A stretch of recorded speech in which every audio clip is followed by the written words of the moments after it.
ਸਲਾਮੁਅਲੈकुम। ਇੱਕ ਵਾਰੀ ਫੇਰ ਸਾਰੇ ਵੀਰਾਂ ਦਾ ਬਹੁਤ ਬਹੁਤ ਸ਼ੁਕਰੀਆ ਅਦਾ ਕਰਨਾ ਚਾਹਾਂਗਾ ਜਿਨ੍ਹਾਂ ਸਾਨੂੰ ਕਲੀਮ ਦੇ ਮਾਮਲੇ 'ਚ ਸਪੋਰਟ ਕੀਤਾ ਜਾਂ ਜਿਨ੍ਹਾਂ ਵਧਾਈਆਂ ਦਿੱਤੀਆਂ। ਉਹਨਾਂ ਸਾਰਿਆਂ ਵੀਰਾਂ ਦਾ ਬਹੁਤ ਬਹੁਤ ਸ਼ੁਕਰੀਆ ਅਤੇ ਉਹਨਾਂ ਨੂੰ ਮੁਬਾਰਕ ਹੋਵੇ ਰਿਹਾਈ।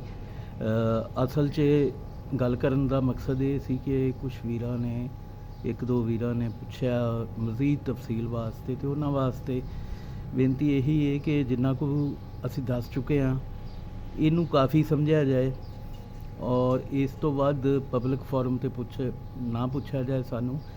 ਸਾਡੇ ਵਾਸਤੇ ਕਲੀਮ ਦੇ ਘਰ ਵਾਲੇ ਅਤੇ ਕਲੀਮ ਜ਼ਿਆਦਾ ਅਹਿਮ ਨੇ, ਬਜਾਏ ਇਸ ਦੇ ਕਿ ਅਸੀਂ ਇਹਨੂੰ ਕੋਈ ਸਿਆਸੀ ਮੁੱਦਾ ਬਣਾਈਏ ਜਾਂ ਇਹਨੂੰ ਆਪਣੀ ਸਿਆਸਤ ਵਾਸਤੇ ਵਰਤੀਏ ਜਾਂ ਕੁਝ ਚਸਕੇ ਲਈਏ ਸੋਸ਼ਲ ਮੀਡੀਆ 'ਤੇ ਬਹਿ ਕੇ।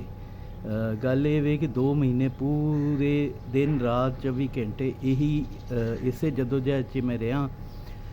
ਔਰ ਤੁਹਾਨੂੰ ਪਤਾ ਹੋਣਾ ਚਾਹੀਦਾ ਹੈ ਕਿ ਜਿਹੜੇ ਬਲੋਚ ਪਸ਼ਤੂਨ ਮਿਸਿੰਗ ਪਰਸਨਸ ਨੇ ਉਹ ਕਈ ਐਸੇ ਨੇ ਜਿਹੜੇ ਵਰਿਆਂ ਤੋਂ ਲਾਪਤਾ ਨੇ, ਉਹਨਾਂ ਦਾ ਨਹੀਂ ਪਤਾ ਉਹ ਜੀਂਦੇ ਨੇ ਮਰ ਗਏ ਨੇ। ਅਤੇ ਸਾਨੂੰ ਗਰਾਊਂਡ ਰਿਐਲਿਟੀਜ਼ ਦਾ ਅਦਰਾਕ ਹੋਣਾ ਚਾਹੀਦਾ ਹੈ, ਕੀ ਹਕਾਇਕ ਨੇ। ਅਸੀਂ ਉਹਨਾਂ ਨੂੰ ਮਜ਼ੀਦ ਮੁਸ਼ਕਿਲਾਤ 'ਚ ਉਹਨਾਂ ਦੀਆਂ ਇਜ਼ਾਫਾ ਨਹੀਂ ਕਰਨਾ ਚਾਹ ਰਹੇ ਕਿ ਅਸੀਂ ਆਪਣੇ ਇਸ ਮਕਸਦ ਵਾਸਤੇ ਦੇਖੋ। ਗੱਲ ਇਹ ਵੇ ਕਿ ਤੁਸੀਂ ਕਿੰਨਾ ਕੁ ਵਿੱਚ ਆਏ ਹੋ ਜਾਂ ਕਿੰਨੇ ਕੁ ਸਾਡੇ ਨਾਲ ਲੋਕ ਜੁੜੇ ਨੇ।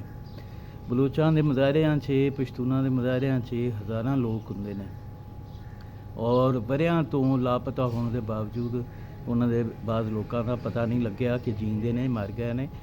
ਅਸੀਂ ਤਾਂ ਫਿਰ 2 ਮਹੀਨਿਆਂ 'ਚ ਆਪਣਾ ਪੁੱਤਰ ਲੈ ਆਏ ਹਾਂ ਔਰ ਇਹ ਰੱਬ ਦੀ ਮਿਹਰ ਹੈ, ਸਾਡੀ ਕੋਈ ਨਹੀਂ ਵਡਿਆਈ, ਇਹ ਉਹਦੀ ਮਿਹਰ ਹੈ, ਉਸ ਪਾਕਜ਼ਾਤ ਦੀ ਮਿਹਰ ਹੈ। ਅਤੇ ਇਸ ਵਾਸਤੇ ਇਸ ਤੋਂ ਜ਼ਿਆਦਾ ਦੀ ਡਿਮਾਂਡ ਜਿਹੜੀ ਹੈ ਇਹ ਨਾਮੁਨਾਸਬ ਹੈ। ਮੈਂ ਇਹੀ ਬਾਰ-ਬਾਰ ਕਹਿੰਦਾ ਪਿਆ ਕਿ ਪਬਲਿਕ ਫੋਰਮ ਇਸ ਵਾਸਤੇ ਨਹੀਂ ਹੁੰਦਾ, ਇਹ ਬਚਕਾਨਾ ਹਰਕਤ ਨਾ ਕਰੋ। ਤੁਸੀਂ ਉਹ ਹਜ਼ਾਰਾਂ ਲੋਕ ਨਿਕਲ ਕੇ ਵੀ ਉਹਨਾਂ ਦਾ ਕੁਛ ਨਹੀਂ ਬਣਦਾ। ਤੁਸੀਂ ਤਾਂ ਸਾਡੇ ਲਈ ਜਦੋਜਹਿਦ ਵੀ ਕੋਈ ਨਹੀਂ ਕਰਦੇ ਪਏ, ਜਾਂ ਤਾਂ ਤੁਸੀਂ ਪੰਜਾਬ ਨੈਸ਼ਨਲ ਮੂਵਮੈਂਟ ਨੂੰ ਆਪਣੀ ਜਮਾਤ ਮੰਨ ਕੇ ਇਹਦੇ ਵਾਧੇ ਵਾਸਤੇ ਕੋਈ ਕੰਮ ਕਰੋ। ਔਰ ਜਦੋਂ ਅਸੀਂ ਇੰਨੇ ਹੋ ਜਾਵਾਂਗੇ, ਜਦੋਂ ਤੁਸੀਂ ਕੋਈ 10,000 ਬੰਦਾ ਇਕੱਠਾ ਕਰ ਦਿਓਗੇ ਮੈਨੂੰ, ਤਾਂ ਮੈਂ ਪਬਲਿਕ ਫੋਰਮ 'ਤੇ ਵੀ ਗੱਲ ਕਰ ਦਿਆਂਗਾ। ਫਿਲਹਾਲ ਤਾਂ ਜਦੋਂ ਵੀ ਮੌਜੂ ਔਰ ਮੁਨਾਸਬ ਫੋਰਮ ਮਿਲੇਗਾ ਉਹਦੇ 'ਤੇ ਮੈਂ ਸਾਰੀ ਗੱਲ ਖੋਲ੍ਹ ਕੇ ਰੱਖਾਂਗਾ। ਲੇਕਿਨ ਇੱਥੇ ਸੋਸ਼ਲ ਮੀਡੀਆ 'ਤੇ ਰੱਖਣ ਦਾ ਕੋਈ ਮਕਸਦ ਨਹੀਂ, ਇੱਥੇ ਸਿਰਫ ਮੁਸ਼ਕਿਲਾਤ 'ਚ ਇਜ਼ਾਫਾ ਹੋਏਗਾ। ਅਸੀਂ ਹਾਲੇ ਬਹੁਤ ਥੋੜ੍ਹੇ ਹਾਂ। ਅਗਰ ਤੁਸੀਂ ਵਾਕਈ ਮੁਖਲਿਸ ਹੋ, ਅਗਰ ਤੁਸੀਂ ਚਸਕਾ ਨਹੀਂ ਲੈਣਾ ਚਾਹੁੰਦੇ ਤਾਂ ਪੰਜਾਬ ਨੈਸ਼ਨਲ ਮੂਵਮੈਂਟ ਨਾਲ ਜੁੜੋ, ਇਹਦੀ ਜਮਹੂਰੀ ਜਦੋਜਹਿਦ ਦਾ ਹਿੱਸਾ ਬਣੋ, ਇਹਨੂੰ ਇੱਕ ਵੱਡਾ ਜੱਥਾ ਬਣਨ 'ਚ ਇਹਦੀ ਮਦਦ ਕਰੋ। ਅਤੇ ਜਿਸ ਵਕਤ ਅਸੀਂ ਇੰਨੀ ਤਾਦਾਦ ਐਕਵਾਇਰ ਕਰ ਲਾਂਗੇ ਫਿਰ ਅਸੀਂ ਸਾਰੇ ਮੁੱਦਿਆਂ 'ਤੇ ਪਬਲਿਕ ਫੋਰਮ 'ਤੇ ਵੀ ਔਰ ਜਲਸਿਆਂ ਰੈਲੀਆਂ 'ਚ ਵੀ ਗੱਲ ਕਰਾਂਗੇ। ਸੋਸ਼ਲ ਮੀਡੀਆ 'ਤੇ ਅਹਿਮੀਅਤ ਹੀ ਨਹੀਂ ਰੱਖਦਾ ਇਸ ਮਾਮਲੇ 'ਚ, ਸੜਕ 'ਤੇ ਖਲੋ ਕੇ ਗੱਲ ਕਰਾਂਗੇ।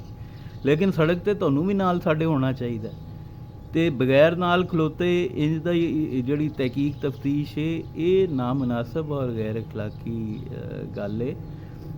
ਇਹਦੇ ਤੋਂ ਇਜਤਨਾਬ ਕਰੋ। ਅਸੀਂ ਇਹ ਜਿਹੜਾ ਮਿਸਿੰਗ ਪਰਸਨਸ ਦਾ ਇਸ਼ੂ ਸਾਡੇ ਪੁੱਤਰ ਦੇ ਸੂਰਤ 'ਚ ਸਾਡੇ ਸਾਹਮਣੇ ਆਇਆ, ਅਸੀਂ ਇਹਦੇ 'ਤੇ ਹੁਣ ਆਵਾਜ਼ ਚੁੱਕਦੇ ਰਹਾਂਗੇ। ਸਾਨੂੰ ਅਹਿਸਾਸ ਹੋਇਆ ਹੈ ਕਿ ਕਿੰਨੀ ਵੱਡੀ ਤਕਲੀਫ ਹੈ ਔਰ ਜਿਹੜੇ ਇੱਥੇ ਹਜ਼ਾਰਾਂ ਲੱਖਾਂ ਪਾਕਿਸਤਾਨੀ ਜਿਹੜੇ ਕਿਸੇ ਨਾ ਕਿਸੇ ਪਾਰਟੀ ਦੇ ਕਿਸੇ ਸਿਆਸੀ ਜਮਾਤ ਦੇ ਦੌਲੇ ਸ਼ਾਹ ਦੇ ਚੂਹੇ ਬਣ ਕੇ ਸੜਕਾਂ 'ਤੇ ਨਿਕਲ ਕੇ ਮੁਜ਼ਾਹਰੇ ਕਰ ਰਹੇ ਹੁੰਦੇ ਨੇ, ਜਾਂ ਜਿਹੜੇ ਪਿਛਲੇ ਦਿਨਾਂ ਆਈਨ ਕਾਨੂੰਨ ਦੀ ਹੁਕਮਰਾਨੀ ਵਾਸਤੇ ਸਾਰੇ ਪਾਕਿਸਤਾਨ ਨੇ ਅਸਮਾਨ ਸਿਰ 'ਤੇ ਚੁੱਕਿਆ ਸੀ, ਅਸ਼ਰਾਫੀਆ ਦੇ ਆਈਨ ਦੀ ਕਾਨੂੰਨ ਦੀ ਹੁਕਮਰਾਨੀ ਵਾਸਤੇ। ਅਤੇ ਉਹ ਅਸ਼ਰਾਫੀਆ ਜਿਹੜੀ ਹੈ ਉਹਦੇ ਵਾਸਤੇ ਹੀ ਆਈਨ ਕਾਨੂੰਨ ਹੈ।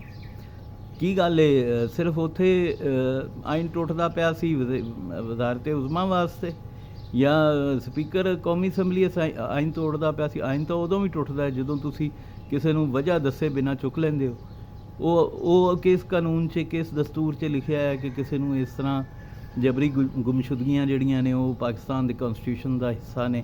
ਅਤੇ ਦੇਖੋ ਜਿਹੜੇ ਮਹੱਜ਼ਬ ਮਾਸ਼ਰੇ ਨੇ, ਮਹੱਜ਼ਬ ਰਿਆਸਤਾਂ ਨੇ, ਉੱਥੇ ਆਈਨੋ ਕਾਨੂੰਨ ਦੀ ਹੁਕਮਰਾਨੀ ਹੁੰਦੀ ਹੈ ਔਰ ਹਰ ਖਾਸੋ ਆਮ ਵਾਸਤੇ ਹੁੰਦੀ ਹੈ।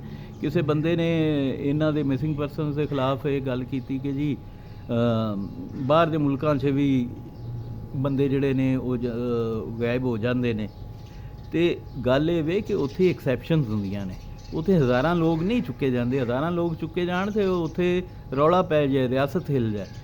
ਇੱਥੇ ਤਾਂ ਹਜ਼ਾਰਾਂ, ਇੱਥੇ ਰੋਜ਼ ਦੀ ਇੱਕ ਪ੍ਰੈਕਟਿਸ ਬਣੀ ਹੈ ਜਿਹਦੇ ਵਾਸਤੇ ਕੋਈ ਨਹੀਂ ਬੋਲਦਾ। ਉੱਥੇ ਤੇ ਇੱਕਾ ਦੁੱਕਾ ਇੱਕ ਅੱਧਾ ਕੋਈ ਵਾਕਿਆ ਹੁੰਦਾ ਹੈ ਜਿਹੜਾ ਇੰਜ ਦੀ ਕੌਂਸਪੀਰੇਸੀ ਹੁੰਦੀ, ਲੇਕਿਨ ਇੰਜ ਨਹੀਂ ਹੁੰਦਾ ਕਿ ਏਡੀ ਵੱਡੀ ਤਾਦਾਦ 'ਚ ਇਸ ਤਰ੍ਹਾਂ ਦੀਆਂ ਹਰਕਤਾਂ ਹੋਣ। ਤੇ ਜਿਹੜੇ ਮੁਲਕ ਐਵੋਲੂਸ਼ਨਰੀ ਪ੍ਰੋਸੈਸ ਦੇ ਤਹਿਤ, ਇਰਤਕਾ ਦੇ ਅਮਲ ਦੇ ਤਹਿਤ ਇਸ ਸਤ੍ਹਾ 'ਤੇ ਪਹੁੰਚ ਚੁੱਕੇ ਨੇ, ਉੱਥੇ ਤੇ ਇਹ ਗੱਲਾਂ ਸਾਰੀਆਂ ਹੁੰਦੀਆਂ ਨੇ ਔਰ ਉੱਥੋਂ ਦੀ ਆਵਾਮ ਵੀ ਇੰਨੀ ਬਾਸ਼ਊਰ ਹੁੰਦੀ ਹੈ ਕਿ ਕਿਸੇ ਇੱਕ ਆਮ ਸ਼ਹਿਰੀ ਵਾਸਤੇ ਵੀ ਆਪ ਹੀ ਨਿਕਲ ਆਉਂਦੀ ਹੈ, ਲੇਕਿਨ ਇੱਥੇ ਨਹੀਂ ਨਿਕਲਦੀ। ਇੱਥੇ ਤਾਂ ਜਿਹੜੇ ਪੰਜਾਬੀਅਤ ਨਾਲ ਜੁੜੇ ਨੇ ਉਹ ਨਹੀਂ ਨਿਕਲਦੇ, ਅਦਬੀ ਤਨਜ਼ੀਮਾਂ ਵਾਲੇ ਨਹੀਂ ਨਿਕਲੇ।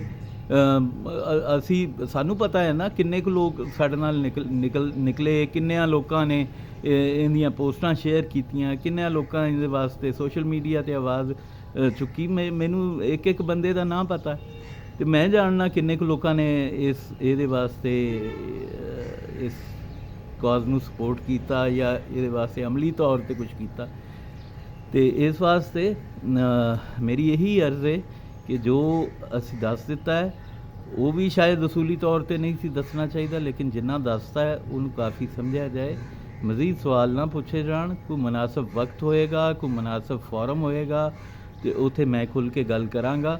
ਲੇਕਿਨ ਉਸ ਤੋਂ ਪਹਿਲੇ ਫਿਲਹਾਲ ਸਾਨੂੰ ਆਪਣੀ ਜਮਹੂਰੀ ਜਦੋਜਹਿਦ ਨੂੰ ਤੇਜ਼ ਕਰਨ ਦੀ ਲੋੜ ਹੈ।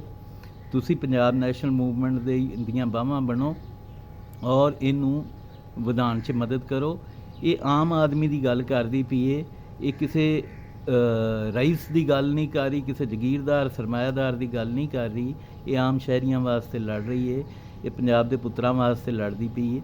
ਅਤੇ ਪੰਜਾਬ ਦੇ ਪੁੱਤਰ ਹੋ ਔਰ ਆਮ ਸ਼ਹਿਰੀ ਆਪਣੇ ਆਪ ਨੂੰ ਸਮਝਦੇ ਹੋ ਅਤੇ ਫਿਰ ਸਾਡਾ ਸਾਥ ਦਿਓ। ਅਤੇ ਜੇ ਤੁਸੀਂ ਅਸ਼ਰਾਫੀਆ ਵਾਸਤੇ ਕਾਨੂੰਨ ਦੀ ਅਮਲਦਾਰੀ ਚਾਹੁੰਦੇ ਹੋ ਅਤੇ ਫਿਰ ਲੱਖਾਂ ਦੀ ਤਾਦਾਦ 'ਚ ਨਿਕਲਦੇ ਰਹੋ ਸਾਰਿਆਂ ਵਾਸਤੇ। ਕਿਸੇ ਦੀ ਸਾਜ਼ਿਸ਼ ਵਾਸਤੇ ਨਿਕਲੋ ਅਤੇ ਕਿਸੇ ਦੀ ਆਇਨ ਦੀ ਹੁਕਮਰਾਨੀ ਵਾਸਤੇ ਨਿਕਲੋ, ਉਹਦੇ ਨਾਲ ਸਾਨੂੰ ਜਾਂ ਕਿਸੇ ਵੀ ਆਮ ਪਾਕਿਸਤਾਨੀ ਨੂੰ ਕੋਈ ਫਰਕ ਨਹੀਂ ਪੈਂਦਾ। ਰੱਬ ਰਾਖਾ, ਆਪਣਾ ਖਿਆਲ ਰੱਖਿਆ ਜੇ। ਔਰ ਕੋਈ ਵੀ ਗੱਲ ਮਾੜੀ ਲੱਗੀ ਹੋਵੇ ਕਿਸੇ ਵੀਰ ਨੂੰ ਵੀ ਅਤੇ ਉਹਦੇ ਕੋਲੋਂ ਹੱਥ ਜੋੜ ਕੇ ਮੈਂ ਮਾਫੀ ਮੰਗਣਾ। ਪਰ ਗੱਲ ਇਹੀ ਹੈ ਕਿ ਸਾਨੂੰ ਗਰਾਊਂਡ ਰਿਐਲਿਟੀਜ਼ ਦਾ ਇਤਰਾਕ ਹੋਣਾ ਚਾਹੀਦਾ ਹੈ। ਸਭ ਤੋਂ ਵੱਧ ਕੇ ਕਲੀਮ ਅਤੇ ਉਹਦੇ ਘਰਦਿਆਂ ਦਾ ਅਹਿਸਾਸ ਹੋਣਾ ਚਾਹੀਦਾ ਹੈ। ਰੱਬ ਰਾਖਾ।